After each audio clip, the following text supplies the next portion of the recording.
got him. All right, welcome. Yee-hoo. Aaron, why is there a microphone? Whoa, you have a guitar. Oh, what is happening? Man, we like to twist it up. We like to do new things. And reality is we're both musicians and we're both really good. So I'm not. I'm an average musician at best. And I promise I have an instrument under my lap. Yeah, there's something down there. That's what she said. Oh, hey. Hey. So, anywho, God just dropped it on our spirits, to just bless you this morning with a song that he gave us through what we can only believe is heavenly inspired robots. Yeah, hold on real quick before you get into your bag. This is all like... This is satire. This is satire. So we're clear. Do not get triggered. This is joking. Okay. But when all this turns on, I will give you a masterclass on how to lead worship right here, just in the present. If you can't lead worship in your own room, you can't lead in front of thousands. Amen. Boom. Amen.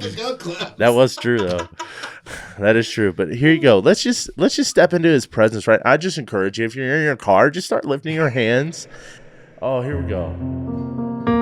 Oh, yes. And if you have the gift of tongues, just start praying in the gift of tongues, Edify yourself, as the word says, as Paul talks about.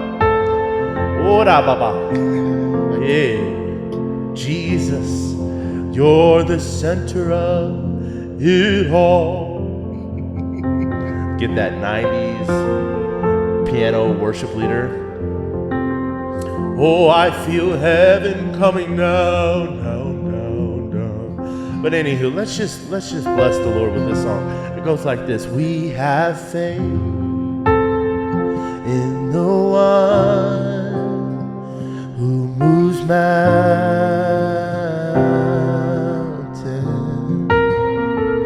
We have faith in the one who calms the storm.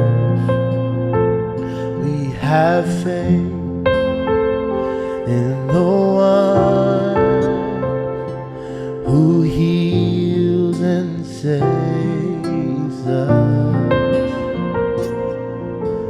Miracles of faith, with you we are reborn. This is what the good leaders call spontaneous. I will lift my eyes to the hills where my help comes from. Create in me a clean heart, oh God. Renew a steadfast spirit within me, oh God. And we hit the one. Look at that. That's how you lead worship. Amen. Amen, Pastor. All right, we're back to normal, but we'll keep the piano alive in case anybody wants to go somewhere. Yes, today. Lord. All right. Hey, remember that one song?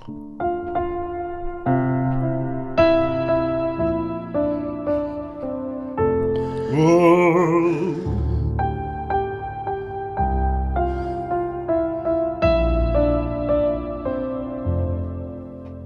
Man, I remember that song. That was triggering because I got in a lot of pastoral debates about that song. What are we doing? I just wanted to play too. You just want to play? That sounds really crispy. Why'd you get a lot of debates over Reckless Love? God's love is not reckless. Oh God. Do you remember God's love is sovereign love of God? Yes, I do. Ooh. So I was talking to one of my business acquaintances, not even a buddy, and a really interesting question. I saw that. A really interesting question came up, and I would love your opinion. Okay. What do church staff members, not necessarily pastors, but some, what do the majority of pastors and church staff members do during the week? Wow. Triggered. Tell me. That's hurtful. Talk about it. Talk about it. No, I'm just kidding. I'm just kidding. Because here's the deal. I used to work in a church, and No, you did. Yeah, you did. what this guy said, I didn't agree with. But we're gonna. I have to say that at the top, because some people will listen to this and go, "Ooh." So I didn't agree with this, but I would like to get Sam's opinion on What do pastors do? That's just in general church staff. So here's the backstory. There has been a tone, whether it's people in the congregation, board members, somebody outside of the church outside of the staff that goes, hey, what does your 9 to 5 day look like? Right. Is that a real thing, right? Do you have a lot of time? Do you get a lot of vacation? Can you take many days off? Can you take mornings off? Can you take afternoons off? Who really keeps you and holds you accountable to a day-to-day operational standpoint? Yeah. If you get your stuff done, are you good? Like, that's the question. Defend it. Yeah, man. I would ask that business guy, does he do his job, right? I'm just kidding. Do you meet your quotas, bro? Anywho, church work is interesting, to say the least. There's not, we've said this many times, there's not really much like it. Like you can't find exact replicas of what that looks like. It's seasonal in what kind of work you're doing. It depends. So I'll explain it this way. You have different pods of churches who staff differently. Different pods. Different pods. Like different podcasts. That was super cool of me to say pods. No, so like you got the smaller churches, which we looked up a percentage, 96% of churches. You do not come to this podcast for quotes of statistics, but no, allegedly, you looked allegedly up a statistic. A statistic. 96% of churches are not 300 or less. Yeah, 300. Yeah, or less. 300 or less. So here's the thing: when you're in the church of 50 to less, most of the time there's one pastor who's possibly getting a paycheck. And he's what? He's most likely bivocational. So he's most likely wants to be in vocational ministry, but working 2 vocations. I love that term. Is hilarious. And for anyone who wants to know, I did that as well. I used to pastor the church. You're bivocational? I was pastoring the church. Did you get delivered? And I was door dashing for a year. Yeah. Oh, nice. Yeah. And that was the year of COVID. Really? Yeah, that was a big year. Tell us about your COVID story. So did you? I don't want to tell. We're talking about church staffing. I know, but really quick, did you have to take like? No, that's a whole topic. No. I'm comfortable talking about what we did. It's just it's a little bit longer than probably we just shut down and did online. That's okay. When we heard tell about me the story COVID, about COVID, and then we'll get back. What do church people do during the week? In the midst of COVID? Actually, this kind of. How does the church staff do something in the midst of the season, right? And so this was a season that we were all facing. We didn't know what to do. So for us, we are pretty good at media content. We're pretty good at making things. I'm a producer, a mixing engineer. We had another mixing engineer on staff. We had musicians on staff. Wow. And so with our staff, what we did was probably till the last Sunday, we were converting to the numbers, right? And then we're just like, don't meet anymore. So what you were allowed to do was have your staff. That was your little pod, right? That was your clean group or whatever. And so we decided we were still going to come into work. So some churches decided, let's work remote, blah, blah, blah. We'll come in one day a week. We just said, you know what? We're no longer a church, we're a production studio. Yep. And so every Monday we would record 5 songs with like a whole room. You can go on YouTube and find them in a whole room. You could watch the design progress over 7 weeks. Over the course of 7 weeks, you can see we started to design the set differently, blah, blah, blah. We did that. We did podcasts. We did sermons online, all that stuff. So we were working our butts off to just create content out the wazoo. Yeah.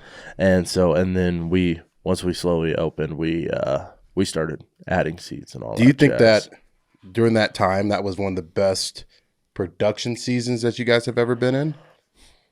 Yeah, it was definitely creative. It was definitely, I mean, there's things we could have done better. Yeah. But reality is like I mix better now than I did 2 years, 3 years ago.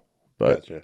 So do you think that lends towards like the argument of church staff and working and like what do they do? I think there's just something to be said about like the reality is we go through different seasons is what I was saying and churches do different things. Yeah.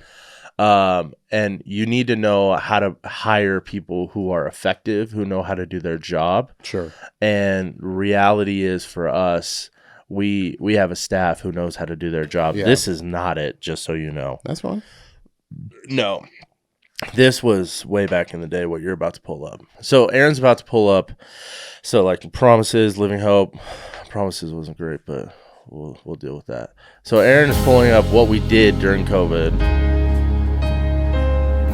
So you can see we're in the round. Ooh, look at Sam. Okay. We put like these. It was so stupid, but we took 2 projector screens and made like a U, but it was actually a V. God of Abraham, you're the God of covenant. And definitely not my best showing. I don't know why you put this one on. You speak a word, it will come to pass. Great budget microphone for anybody who needs to stay on budget. SV7. Faithfulness to me. Okay, got the circle. Always been faithful. That stage in the middle was hiding all our crap. Is your faithfulness to me. From the rising sun to the setting same, I will praise your name. Great is your faithfulness to me. That's what we did with our time. Dude, that sounds awesome. Yeah. And it looks awesome. Thanks. So, okay, I have a question. So yeah, go ahead. I mean, we're talking what? This was 3 years ago. COVID season has come and passed. Yeah. Where is that now? That content? Where is that content? Right? Like, where's that style of content? Is there anything like that exists now? You're saying at our church? Yeah, at is our church in your doing capacity. This now? Exactly. No. So this is where we talk about what does a pastor do when people are attending the church, when people are giving and a part of the life, and there's groups and there's classes and there's all this stuff. You don't have time to sit and record 5 songs for 4 hours on a Monday. Then why don't you? So what does a pastor do? Let's just break down a little bit what I did as a worship pastor and my prime as a worship pastor, so to speak. Probably 3 to 4 hours. Mondays was full of meetings for let's look over Sunday. Okay. What's next Sunday coming up? What are we going to do with the set for that? So we were always a week in advance in the set. Okay. And then I would spend 3 hours to 4 hours split between 2 days, Monday and Tuesday, making tracks. Okay. And then from there, you've got probably another 2 hours that was working, like playing through every song, building talking moments, because a lot of worship leaders are like, I don't know what to say on stage. Well, like, actually go through your set and go, I want to talk about this, or I want to read this verse, or I want to do this. Sure. Just like a pastor would prep a sermon. And so that, and then you had probably, let's say, I would say your goal, right? If you had a quota, your goal was to meet with at minimum like 2 people that were in your ministry for an hour. So that's 2 hours minimum. I would say for me at this point of what I'm explaining, the meetings were probably 4 hours. I gave you 5. Because I had like not interns, but like people who were under me that were growing, volunteers who were growing that wanted to become worship leaders. And then from there you had for me, lighting, lyrics. Yeah, another like 10 hours of that. So it just kind of accumulates, but that would ebb and flow through seasons, right? You get a season where you're doing a worship night, right? So we used to do these big banger Friday nights that would lighting shows and all this stuff. Like we've got old videos, you can see the lights flash on the snare beat and all that stuff. And that took months, right? So my months were full. But there's also times where it was like, hey, emphasis right now is just get Sunday done and meet with people, love on people. So Is there ever a time? Mhm. This is hard because There is always time, just so you know. I love you. Is there ever a time where you knew that you had flexibility and flex time, where you looked at it and said, hey, I do have opportunities in church and I do have extra time versus a doctor versus a lawyer versus someone that works at Chick-fil-A? Like, sure. So the business argument is the equivalent of time that a church staff member has. Mm-hmm. Now, again, that's not my argument. I'll share mine after. Okay. But the argument that was made was, so tell me what they do, because Sam just explained, and I was counting the numbers. Sam just explained generously. I'll give him generously 27 to 30 hours a week. Yeah. Right. Yeah. And so where does the next 10 go to? Mm-hmm. That compounds over a month, over many months, over a year. What does that look like? Like, can you, is church and church leadership, church staffing, like, do you need full-time people? Like, honestly, do you have the equivalent amount of work to actually have a full-time worship leader? Yeah. A couple full-time pastors, like, or do those people have a bunch of time to do whatever they need to? They can travel to places, they can go speak at different places, or they're multifaceted, so they can do 20 different jobs. Mm-hmm. They're also writing a book. They're also producing an album. Like, what does that time look like for a church staff member? Yeah, and one of the things I would encourage even this guy, or I would ask someone is if you attend church. I don't know if this guy attends church, but if you attend church, and let's say you go to a church of 200, and there's, let's say, 3 staff members, right? Now ask yourself, if you volunteer on a team or not, if you showed up to church, would things be done? Would you be happy with your experience? Would you feel like you were cared for? Do you feel like there was intentionality put behind something that's so important as the preaching of the gospel, the singing of the gospel? And that's where you have to set your values, right? And so it's like, yeah, do pastors live in sort of a land that says, do your work, be effective, and be impactful with your time? That's kind of the difference, I would say, is like, try to make, it's less about doing your clock in, clock out. It's more about how can you be impactful with your time leading up to a Sunday or leading into someone's life. I get that. And so for me, I'm going like, yeah, awesome. You guys, this guy, I would be like, do you like your worship experience? And if he said, yeah, I love my worship experience. Well, that worship experience took 5 hours to create. Okay, awesome. If you don't care, go to a church where they play acoustic, and don't tell me you're upset when there's just an acoustic, right?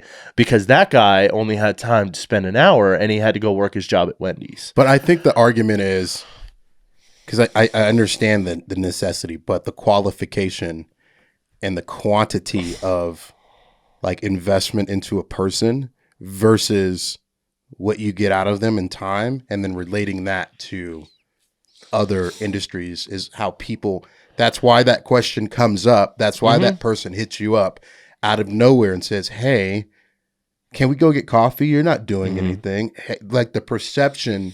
But it's not the perception of you're not doing anything. The perception should be you're a pastor. Your emphasis is people.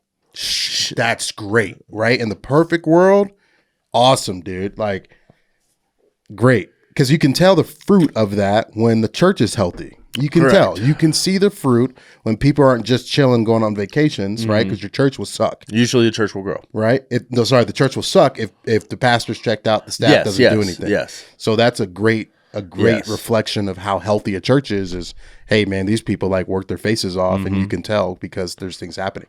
Yeah. I'm saying, and not personal Sam, but I'm saying, hey, we just went through a season called COVID that everybody was this production studio producing music videos, the highest quality production of all time, and the staffs are the same. Mm-hmm. Right? No. The times are the same, right? Mm-hmm. So that for not for me, but for this individual that was proposing this question, there's a reflection in the mirror because the bar was set super high. Mm-hmm. And now you look at churches and you're like, okay, so where's that? No. Where do those hours come from, right? There's a lot of pastors that are, they go home when they need to. They take the days off that they need to, right? They have free time in their schedule to do kind of what they need to and what they want. I mean, outside of the janitor and the groundskeeper that work their face, I mean, they go ask them what they're doing. 40 hours a week straight. Like, I'm here when the building is empty. Yeah. Right? So you have just those type of views and people that view church staff and they're like, hey man, like I get that, the 30-hour week, like what's the other 10 look like? Like, sure. And hey, here's my rebuttal. Yeah. Cause I'm a dude that works in front of a computer for many hours in the week. I own a business. I work for a large nonprofit, and I just laugh at like people that get mad. They're like, "Oh, you do sit in front of a computer. Like, is that really that hard of work?" And I'm like, "Well, maybe I'm just super, super fortunate to be able to do this. Like, not to poop on the people that are out, truck driving and doing the landscaping work or trash drivers or you know some sort of military services. Like, yeah, you guys are awesome and that's hard work. But yeah, also."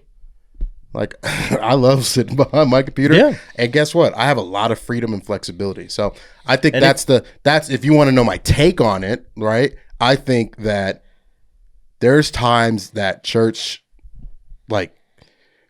leaders, church staff, there's things that y'all don't see, man. Like, there's hours and hours and hours to get ready for an event. Like, if there's an event that's coming up and it's 6 months from now, like, depending on the scale of the event, we have to church people have to start, staff has to start 8 weeks before, right? Like months before, just to make sure, especially from the media side, it's like, okay, are we broadcasting this? Okay, that's one tier. Are we okay? What's the audio? Okay, good. We're doing a special inside. Okay, cool. So for the broadcast element, that means we need visuals, we need videos, we need song lyric creation, we need something that's extra, something that pops. Okay, we broadcast in a studio, that means we need cables, we need cameras, we need studio switchers and mixers. Okay, cool. Like, hey, even if your church is small, like even for a Sunday, like, hey, we're doing a hangs after Sunday. Well, okay, the logistics of food, the logistics of forks and plates, and who's ordering the food, who's cooking the food, do we have enough, or is it free, is it not free, where does that budget allocate? Like, it comes like all of that. And I know that the people will say, well, that's only 10 hours, but it's compounded. Like, there's so much more that goes into it, right? Yeah. And I think I would put it this way, man. The reality is like, if you're a business person, if you understand businesses, especially like I would say as a salesperson, right? So like I've worked more than church. I grew up working at Wendy's. I was a 9-to-5er. I grew up. I had I was a contractor salesman. You worked at Wendy's? I did. What's your favorite meal at Wendy's? At that time was the Asiago. Oh, the ranch Asiago Chicken Club with crispy, not grilled. Grilled chicken on a sandwich, bro? Yeah, no. Psychopaths. Go ahead. Psychopaths. So I worked 9 to 5. Like, I worked my way up in Wendy's to the fact that I was an opener and I had responsibilities to do with that. I then moved into contractor salesman and became an outside salesman. That was going to be my career. But the reality is, man, I look at it as this way. If someone's a businessman in sales, so to speak, sales clientele, right, necessitates how many salespeople you need. The larger, the more clients you make, the more sales you make, the more team you need. Okay, but imagine with all the paperwork that comes, with all the follow-up that comes with your clientele and the sales, bringing in the sales team and all the people. Imagine now on top of that, you throw an event every week for your sales.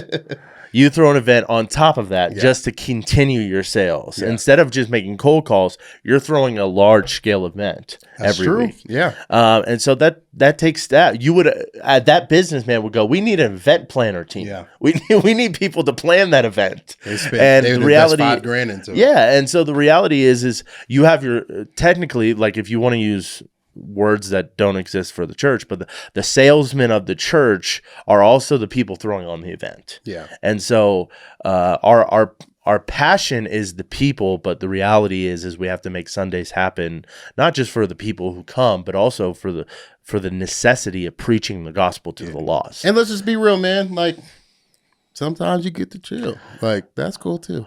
Yeah, sometimes reality is like when I was working at Wendy's, I wasn't mad at the guy who made $100,000 who could do his job and make his own schedule because he had that skill set. Exactly. No, that guy would say what I'm pointing to. that guy would say, "Hey, if you want my job, learn my skill set." And that's what I'm pointing to. Like, people got to realize that not every person is built the same. No, right? Like, and not every job is the same. and not every job's the same. So I can be able, like, I would be gracious and I would be so happy to have the job of the business guy that I was talking to. That's Right. like, oh, well, what do they do? Because I agree, man. Like, I got friends, bro. They work in corporate America. Yeah. You know what they do? They wake up in the morning. If they're virtual, they wake up in the morning. They put a shirt on, not pants. A shirt on. A shirt. And some basketball shorts. Yeah. And they open up YouTube. Yeah. And clock in. Yeah. And so literally, like, that's today's work environment, right? Do you think this would be a conversation if we haven't seen if this was not misused and abused? Do you think this would even be a conversation? Yes, but no. Yes, but no. I mean, yes, misused and abused, but I mean, again, so is everything else. Like, people are going to be people, Yeah. right? So people will people are always going to look at church staff and go, like, What do you do? Okay, you had to do this, like, CHAT GPT the sermon, like this. I haven't seen any new lighting cues. They're the same lighting cues for every song, right? You listen to the song, you bought the tracks, which we'll talk about in a second. But like, I'm you here hanging out with me. That's what people. That's what people think. And here's the funny part: it's like, okay, you think you know it all, but whatever. A big problem is you have people that work normal 9-to-5s, right? That look at people that work in churches, like, they look and see, where is it equal, right? They're saying, hey, I don't have a job. Like, most people don't have the job where they can just chill and make their schedule. They don't, right? Yeah. And I think that's the biggest piece is a lot of church people, or a lot of upper church staff can really, like, make their schedule. Yeah. Because I know people even at churches too that can't. Like, there is some accountability with churches. And there's some churches that people go to and that work at. And I'm sure there's some that are watching and listening that they have a lot of very strict, specific culture rules.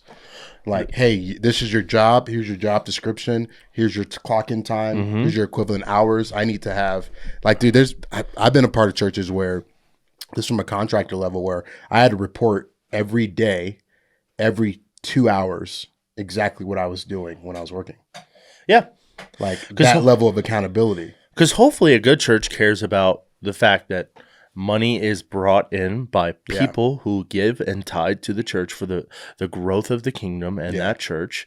And they should steward that well and say, I am a pastor. I want to be effective with my time.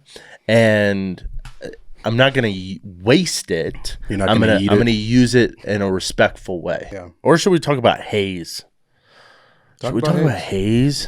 Talk about haze. Haze is stupid. Go ahead. Haze is stupid. No, I'm just kidding. What are you talking Weren't you the haze guy? I did haze for like 5 months, yeah. Yeah. And a lot of it. No. Bro, there were some videos that I saw. Okay, go ahead, pull up the video. There was one worship night, but it happened to be the one worship night that I saw. You can pull up a video of our Sunday clip. There was so much haze. We did haze tastefully, okay? There was so much smoke. Yes, it's called a glory cloud. I was like, yo. And then the lights were like, I didn't have an understanding of ventilation at that point in my life and what air movement was. Dude, I have a funny story. There's a lady that came up I was at like a boxy warehouse church, and I was volunteering, and I was running lights, and this lady comes up, dude. She was like this. She just came right in front of where the lights were. She went like this.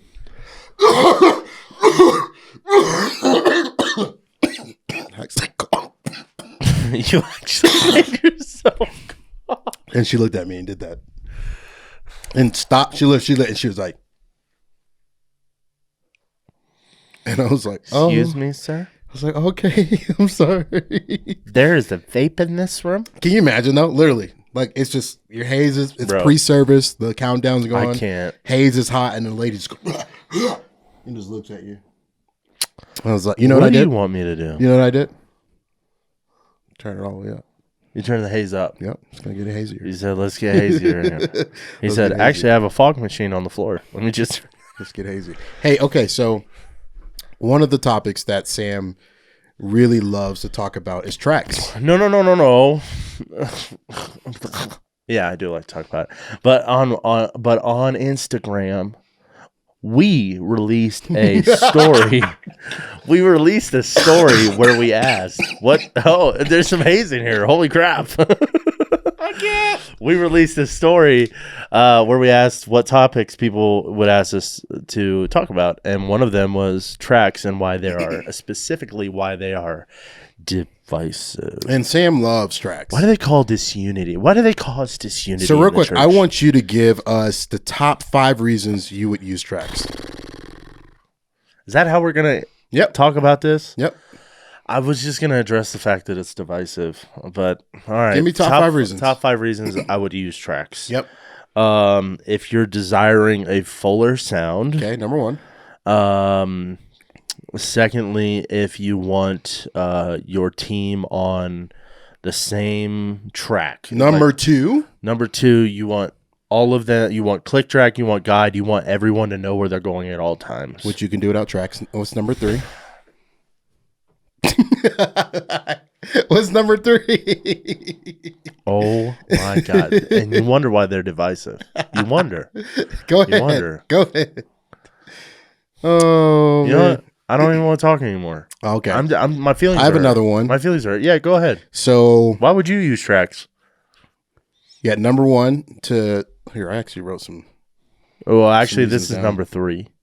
No, that's number 1 for me. Number 1, I would say, is to have a better sound or fuller sound. I already said that. Number 2 would be I swear to God, if you copy to have click, track, and Shut guide. No, seriously. So why else? Give me a couple more. I specifically have used it over the years to help volunteers who are nervous. Like we used to have a piano player on our team, and he was 15, and he was nervous that he would wreck the whole situation. And I told him, hey man, like one of the reasons we have tracks is so if people are learning or if they don't know all the parts, they can trust in that you will be a part of the mix, but you aren't going to ruin the mix. Got it. You'll be a part of it. So it helps volunteer confidence. Yeah, it helps volunteer confidence. And some people take that as it will hurt people, but Okay. we can argue about that. I don't. Anywho. Okay. Yeah. Any more? I don't think I have any more right now, but You are a pretty avid track user, correct? Like in the services we that use you have. tracks every Sunday for Yeah. 5 songs a Sunday. Yeah. How long have you been using tracks? Forever here? Where you Since at? I started here. Okay. Yep. But my 9 years of prior experience was You had tracks then too? until year 9. Year 9 is when we got a click track. Got it. That's it. Would you That say? was it. Do you have more of a better quality sound from the years that you did not use tracks versus Oh the years heck that you did? no. It wasn't good at all. Bro, we had national musicians Okay. for 9 years, and we would sound like trash. Okay. Not because the musicians didn't know how to play, Yeah. but because we were just all over the place, and Would you the leader say- didn't know where we were going. And Would you Where say you that going, tracks lend to more consistency as well? yes, That's a big one that you didn't say. yes, I'm helping your Hey, argument. thank you. I so appreciate with it. consistency, you know that especially when there's like two campus situation or anything similar, you know that the experience will always be, or the quality level will always be the same when you walk in the room. Sure, I don't think time. that's for a campus sake though. Like, Sure. because we aren't campus, but I know, but I'm would saying say- as an example. Sure, that's an right? example, but also just like consistency when you as a worship leader are presenting something, from week to week, everyone gets a full sound. Sure. Whether you have a guitar player or not. Another reason, this is another reason we've used it, and it's actually a conversation you and I had when you Sure. first joined. Yeah. Was the freedom of tracks allows us to let volunteers take a break. That means if we're struggling to find bass players, or the reality is there's not a guitar player that week, we're not overusing people 4 times a week. We can actually say, hey, oh, you have a lot going on in life, please take that week off. Oh, you need to cancel. I'm not going to be texting you like, why did you decline? Why did you do that? I can trust that tracks will help and help us not burn out volunteers. Cool. I like that. Yeah. So, okay. All of those are really good. Those are super good, like, You sure about that? cases. You sure about that? I'm You sure about that. For cases for using tracks. Now, I want to propose some of the questions that people have that are against tracks, and I want your reaction. There's really one main thing. There's a couple. There's one main thing. There's a couple. So I would like to propose those questions. See, look. So There's one. you have main to. thing. I love you. You have to fight. You have to fight because you have trauma. You're right. You have trauma. I don't have trauma. Even you do. You do. This is a divisive topic for you. So okay. Here are the questions, and I'm gonna do them one by one. The first reason that people are against tracks, that camp, they say is authenticity and being spontaneous. Some people argue that relying heavy on tracks can hinder the authenticity and spontaneousness of worship. Live music performed by skilled musicians can bring a unique and dynamic element that might be lost when using pre-recorded tracks. What is your take? It came back to the one thing. Spontaneous. I got that one first for you. Yeah. Again, I disagree. Why? You can be spontaneous. There's technology that can make it spontaneous. There's training that can make it spontaneous, or just like play the track and then play whatever you want after it. This is like the song is 3 minutes. After the 3 minutes, just keep going. Do you know what that they mean by being spontaneous? Yeah. So like, obviously I get it. Like chorus. Oh, I want to do that chorus again right now. Well, great. Go do that chorus at the end of the song. Like, I don't know. I have there's always the argument of like the Spirit of God is asking me to do this right now, and I would say like the Spirit of God works the same as the minute He spoke to you as He does at the end of the song. It's still impactful, but reality is as much as I can argue with that, there's enough people who have been trained and live in that world and subscribe to that more than being on a track and knowing where you're going or whatever, that they feel that they're more in tune with the Spirit of God, I guess is what I would interpret that as. Is that where the authenticity piece comes from, or is the authenticity piece that, oh, that's not really the band on stage? Is that the quote? Sure. Both. I would say that's fallacy. Heresy. No, I'm just kidding. That's false. Well, actually, let me be honest. It depends on what situation you're in. Do you think it's genuine when someone comes to a church and they hear a guitar player that's not that guitar player? Do I think it's genuine? Yeah. Do you think it's disingenuous if they? Well, it depends on what church you're going to, because sometimes for us, we're mixing the guitar parts and then the guitar player over all those guitar parts. So the predominant guitar you're going to hear is that guitar player most of the time, unless they're botching it. But there's a church down the road from us that has 3 musicians, and the reality is they can only have a drummer, a worship leader who plays acoustic, and another singer, and they use tracks, full on tracks, and their church appreciates it because it's what they're used to experiencing in a larger church. Sure.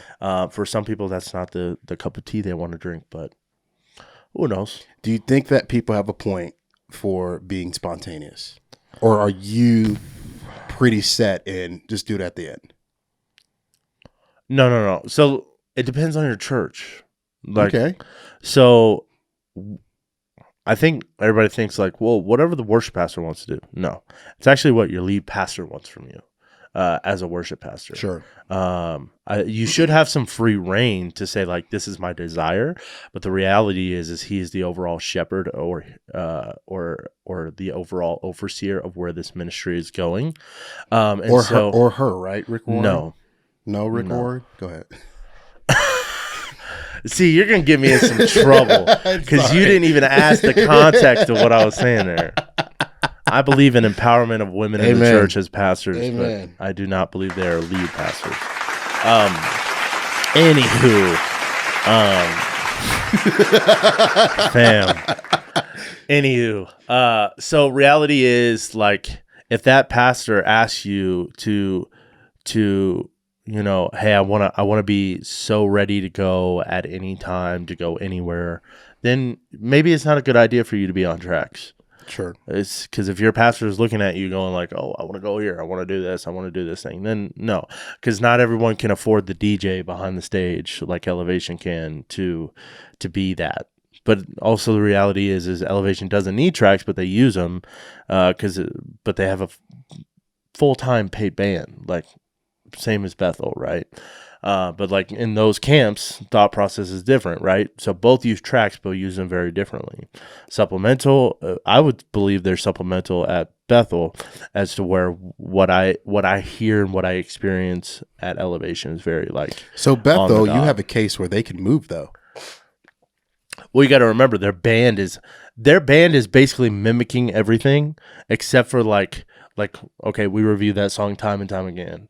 The slide guitar is the guy on stage is playing the slide guitar, but they also have 2 guitars every week who are playing rhythm and lead. Mm-hmm. You have a bass player who basically probably played the album.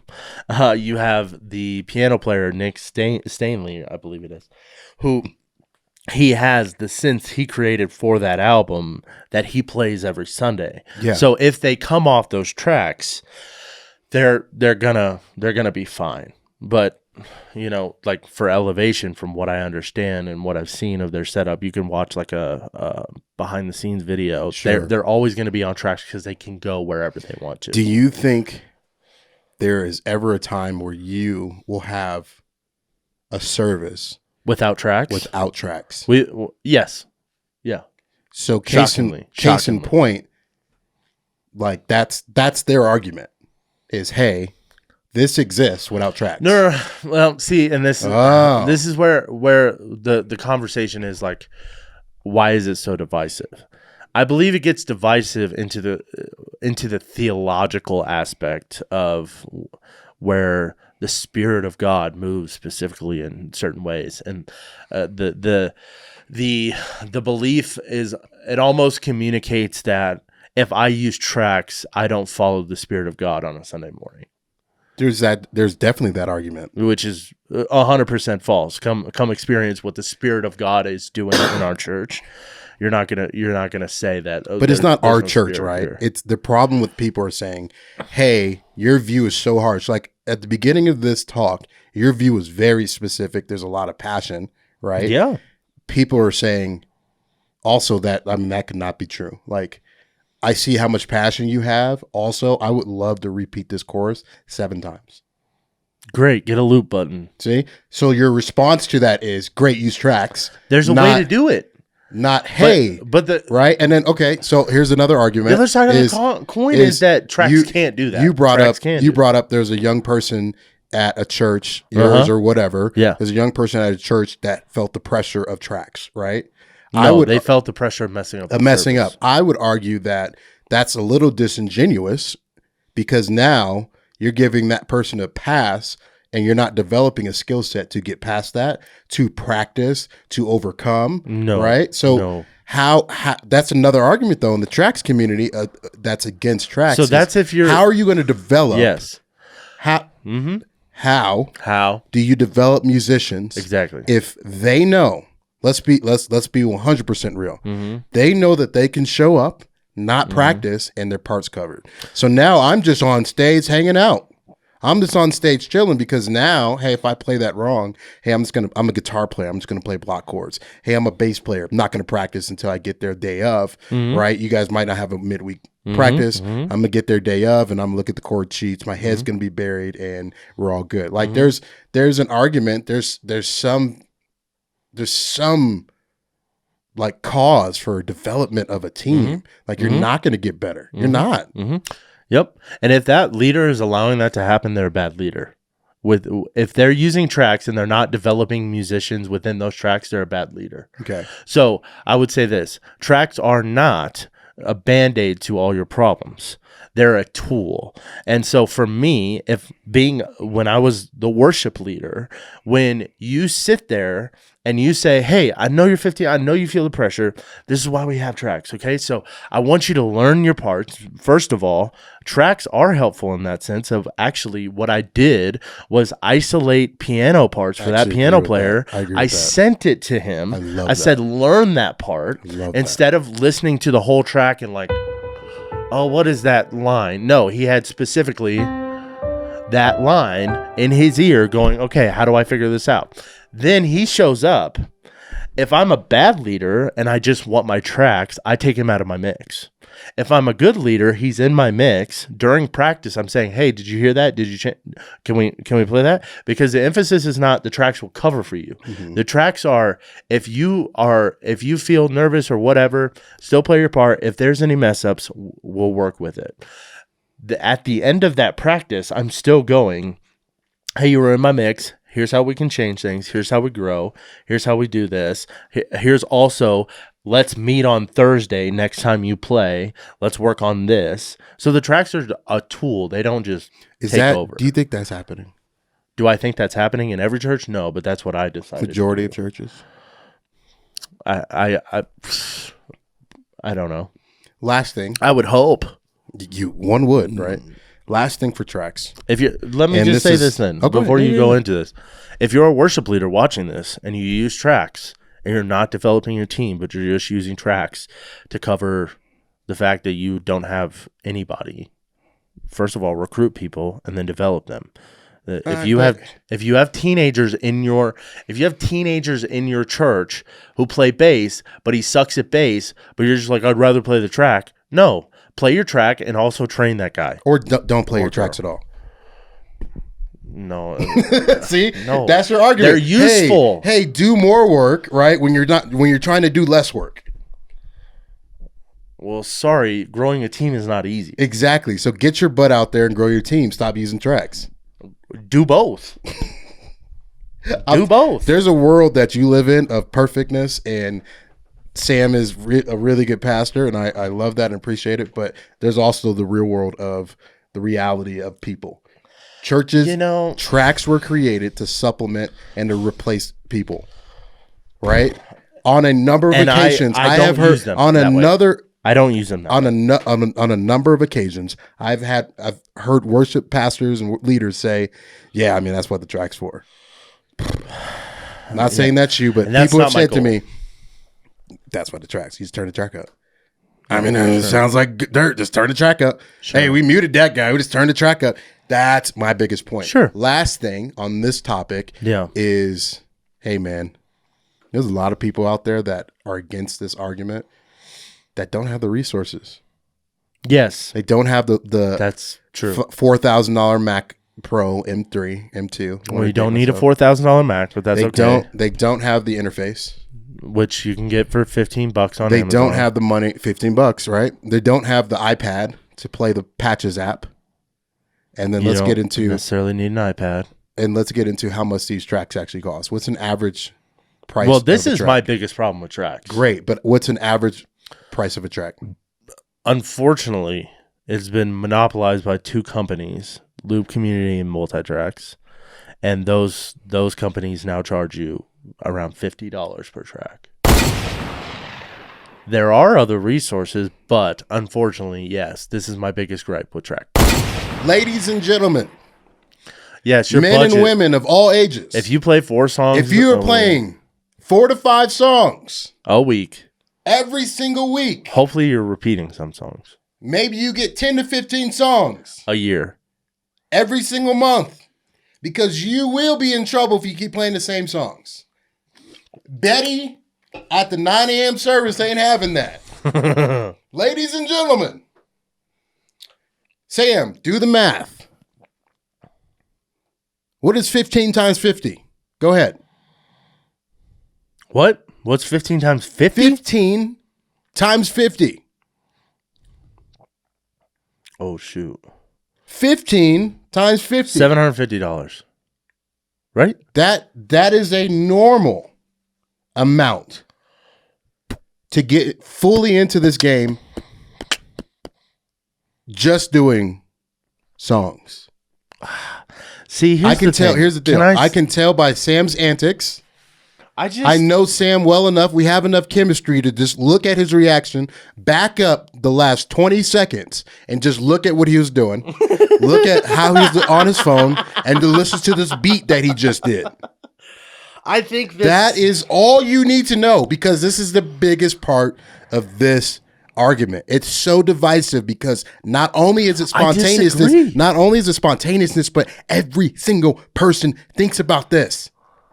It's all 3 of those things that make this so nuts to have this conversation. I don't because think the amount of resources that you have to have as a church to be in this game is disgusting.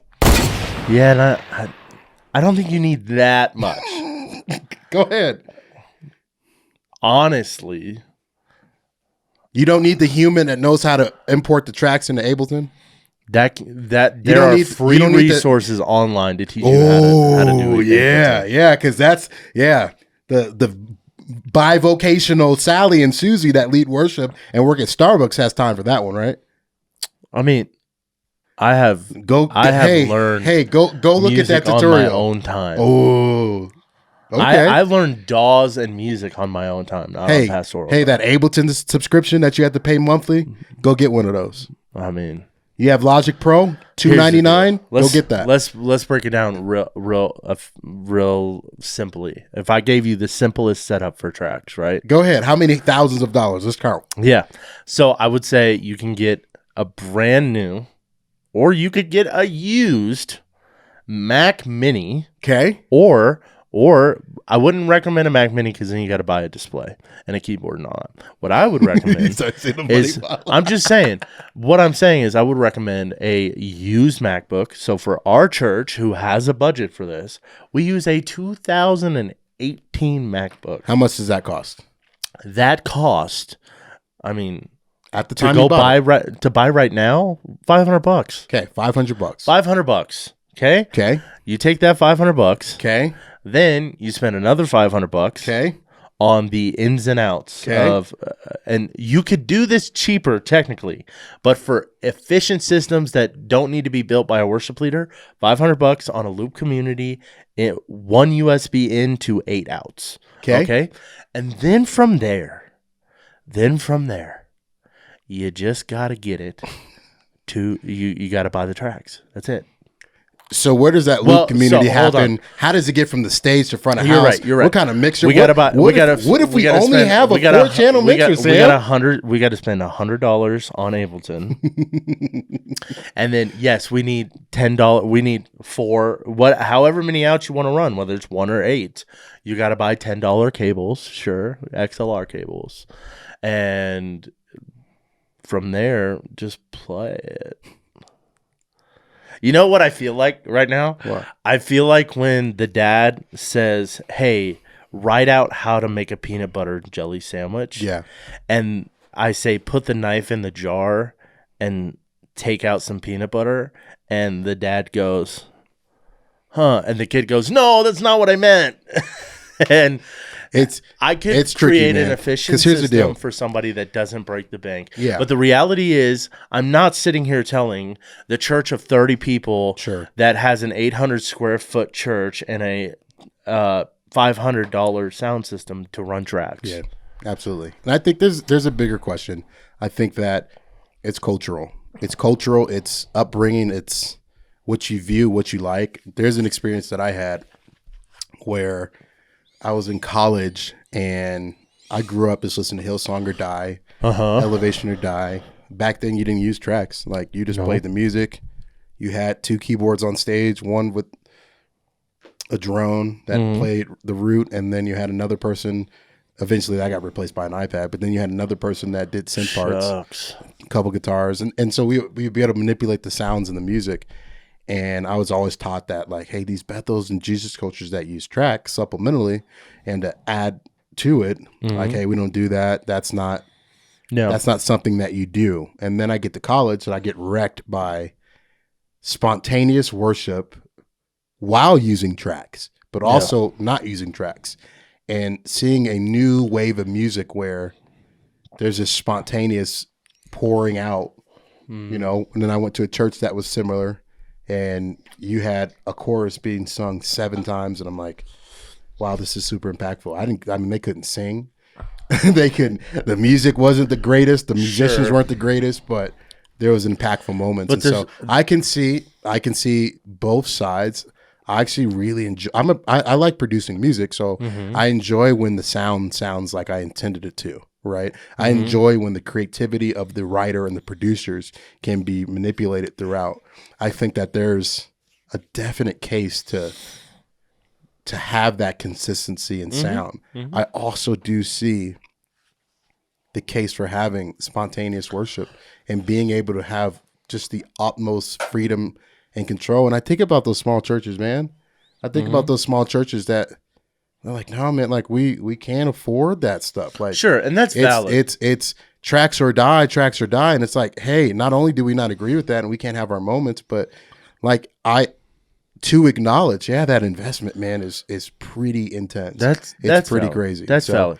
I think the other side of the coin, though, on not the money part, but on the part of the spontaneous piece, is you're like, I've been to that church where, you know, we've been able to sing that chorus 7 times. It's really great. And I've also been to that church where we've sung that chorus 7 times and everybody's looking around like, why are we here?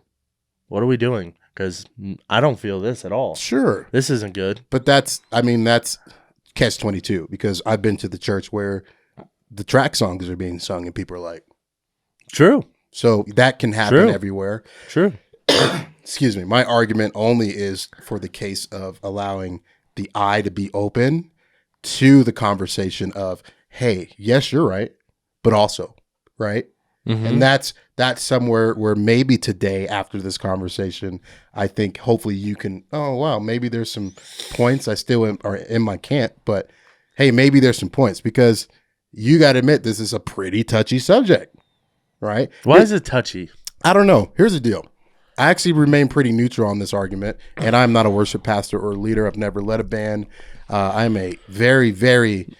shout out to all of us super church volunteers, right? People that just love Christian music. We love worship music for the music side of it. We also see the impact that it has. For us that are on these teams, like, I'm already the guy that's going to practice. I'm already the guy that laughs when my track is higher than me, or when I feel the room when I'm playing like a bass or drums. And I'm like, okay, like, I feel like I'm in so much control over that, because that's what I give to my church for God. Like, excellence is that factor. And so for me, whether we use them or we don't, I'm like, hey, whatever the culture of the church is, again, I like how music sounds, so I'm going to lend more towards tracks. Sure.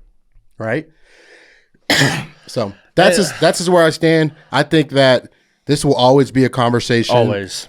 I think that it'll be really, really fun. It's all about value. To switch up the format and maybe have people on to debate, and maybe me facilitate it, because I'm not in either camp.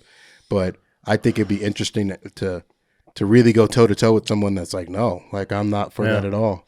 You know? And I would say the biggest debate that person probably has, and again, down to what the biggest divisive piece about this is that the suggestion is that if you're on tracks, you can't follow where the Spirit of God is leading you.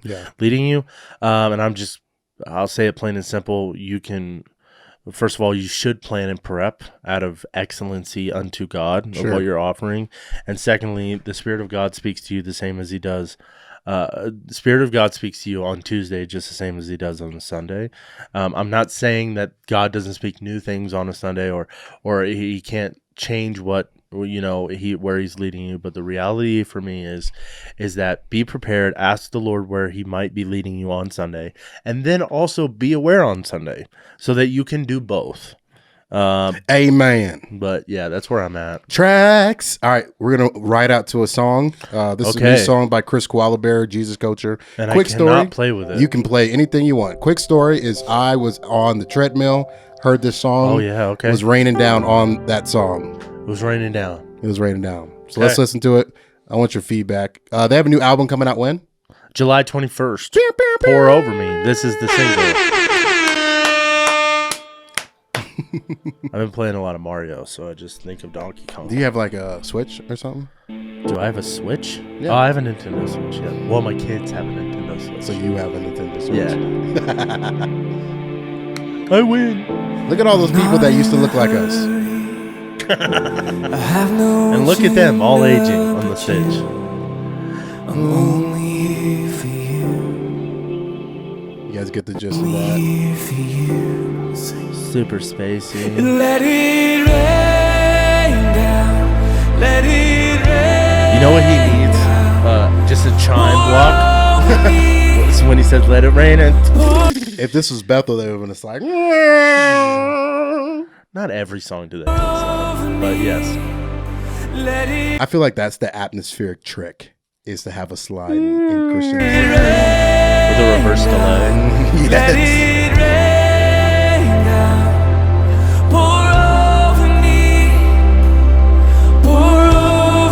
And this is why you should have tracks, because in the background you could have just a rain track going. You could have a rain track. And look, the lights are flickering like rain.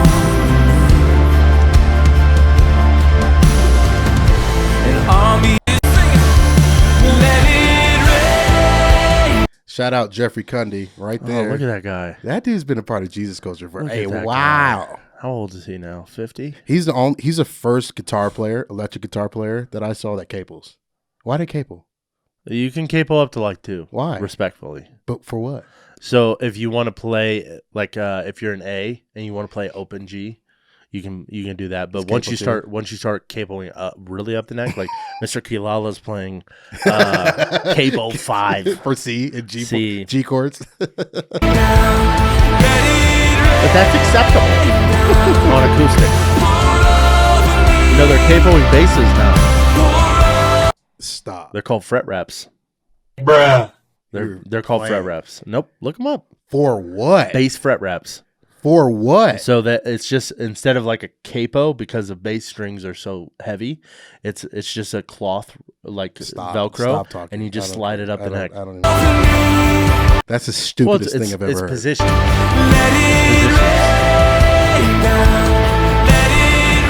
I swear he's had the short sleeve cuff shirt his whole life. Touch from Jesus. Come on, if that's you tonight, lift your hands. Let's lift our voices and let's sing this together. Oh God. Oh God. We're just tapping our legs, but I was like, you can't see what we we're doing. like we're snare rolling. What they should have done. No, I'm just kidding. Living waters are rising. Why didn't they hit? Back to life. Living waters are rising up. And living waters are rising, bringing all things back to life. Living waters. Yes. Come on, declare it. Yes. Over your family, over your cities. And living waters are rising, bringing all Yo, that drum beat's kind of fresh. I appreciate that they didn't go into a full beat. things back to life. Living waters are rising up. Come on, one more time. Living There's not. I appreciate that because it gives you somewhere to go.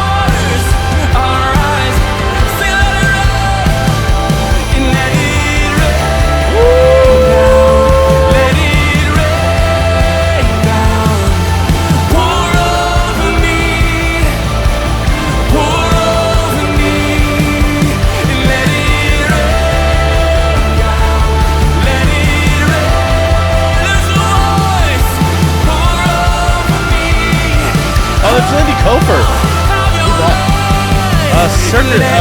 Circuit Riders. I didn't even notice that. Well, How was she's she part of there Jesus that culture? long? I didn't even notice that. She's a part of Jesus culture now? I don't think she's a part of Jesus culture because she basically runs Yeah, Circuit Rider music. Yeah. There's some fresh songs in Circuit Rider. We can review some of them.